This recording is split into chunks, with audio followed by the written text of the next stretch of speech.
Pero ikaw ba dahil kung sino man yung mapipili ni Alden, yung kumaga okay sa'yo? Yes, okay sa akin. In respect din sa kanya, kung sino man yung mapili niya, okay sa akin, walang problema.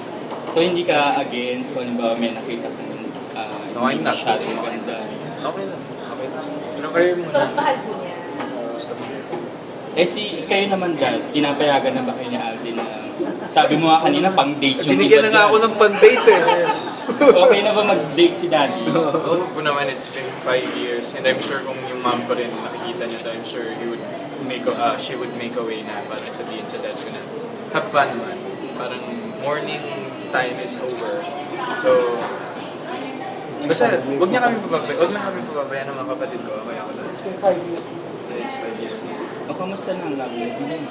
Po? Ikaw naman, ang pantay mo naman. Gulat ng gulat. Oo. Wala po akong time dyan. Talagang sa sobrang daming nangyayari ngayon sa career ko, it's the least of my priorities. So I don't look for it. I'll just wait na lang. Hindi ka ba in love sa kahit kanino? Wala na bang puwang sa puso mo si Julia? Ay, naku. Nagpapatang. May nagpapatang. Naku.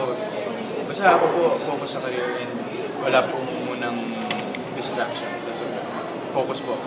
Tanungin natin siya, ano si Yes, Dad? friends. Julian, saan ang si Dad? Pabor May puwang ba sa puso? Katulad ng sinabi ko kanina, kung sino yung magugustuhan niya, it's fine with me, okay lang ako. Pero mas maganda kung trabaho mo. May focus. Paano kayo sa dad? Hindi po sa showbiz Paano pero ko siya hindi ko talaga dinidisiplina? If ever pasaway si Alden, kahit na bata pa siya and now. Yan. So ngayon, naiintindihan niya na siguro kasi nung bata pa yan, ako talaga yung disciplinarian. No? Namamalo. Although hindi ako namamalo, yung boses ko lang, takot sila. Takot. So hindi talaga ako namamalo kahit ano. Hanggang ngayon, dala niya pa yun. Ngayon, puro reminders.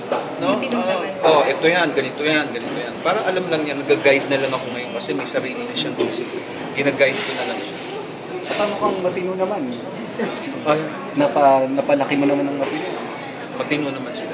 Pati yung dalawa ko pang anak. And then going back to, siyempre kay Julian, parang ikaw lang din daw yung hinihintay niya na mag-make ng movie. Aba? May ganun ba? Ako, as of now, wala pa po akong plan sa ganyan. I'm not going to pursue love as of now. I'm not very serious with that. So, hindi ko po muna ipa-prioritize kasi I'm sure it's gonna be one of my distractions kapag pinurso ko yung love. Kasi priorities, career, family, and of course, si God. So, kasi pag pinasok mo yun, hindi pwedeng hindi mo siya ipa-prioritize. It's gonna be, dun sa tatlong top mo na priorities, may isang mawawala. So, ayoko po. Nagsimula yata ito doon sa pagsasabi ko na isa sa mga crush mo si Julian. Siguro parang napunta na sa ligawan, parang gano'n. Oo nga po, ewan ko kung bakit lumalim siya ng ganyan. At hindi mo na ba siya crush? What? Hindi mo na siya crush? Friends? Or friend? Opo. Iisang pa rin. Hindi lang tayo, just tayo. Gahamot pa rin kayo. No, we don't. Actually, before naman po, we don't do that. Well, we just see each other sa Sunday shows. So may bago ka ng crush. Po? Puro love life naman. Seryoso, hindi ko ba pwedeng career na lang? O sige, Karin naman. Opo. Ayan, syempre, di ba, kaka-launch lang ng album. Yes. Kamusta naman yung As per Universal naman po, the album's doing fine. And then, ito nga po, malapit-lapit na rin po kami mag-conclude sa Mundo May Akin. And then, I'm gonna be doing a movie po with Robin Padilla and his Direct Choice Bernal, which is 10,000 hours. This coming December. Sa film fest, no? Pang Film Fest po.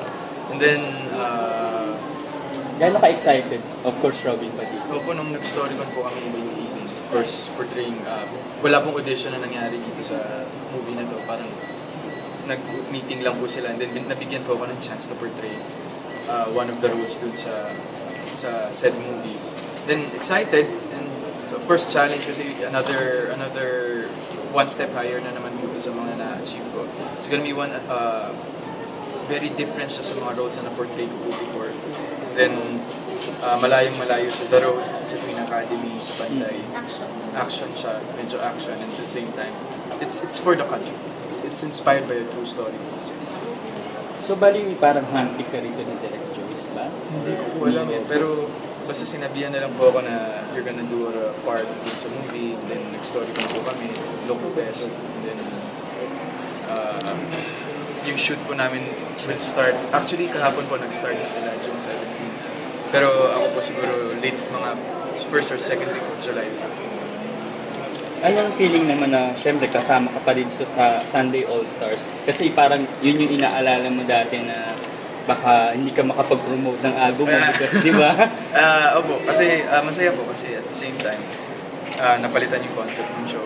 Nagkaroon ng, kung napanood po natin yung first episode, lahat nabigyan ng chance to shine. Kung saan sila magaling, nabigyan sila ng opportunity para ipakita yun sa mga tao. Ganun din po sa amin ni Luis, kabilang po kami sa Team Jolina. And it's a different challenge kasi ito po talaga labanan ng magandang concepts eh.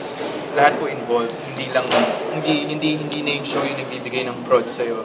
You create your own, we create our own production numbers, which is more challenging and mas hands-on, unlike before.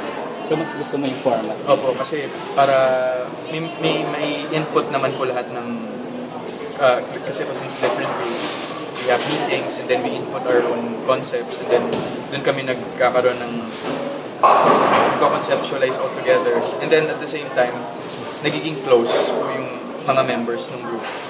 Hanggang kailan naman yung mundo? As per management po, ang sabi nila, last episode po namin is July 16 po yata. Pero, I don't know, baka po ma-extend sana. Pero, yun na po yung last word. Pero ano pa yung mga abangan sa show?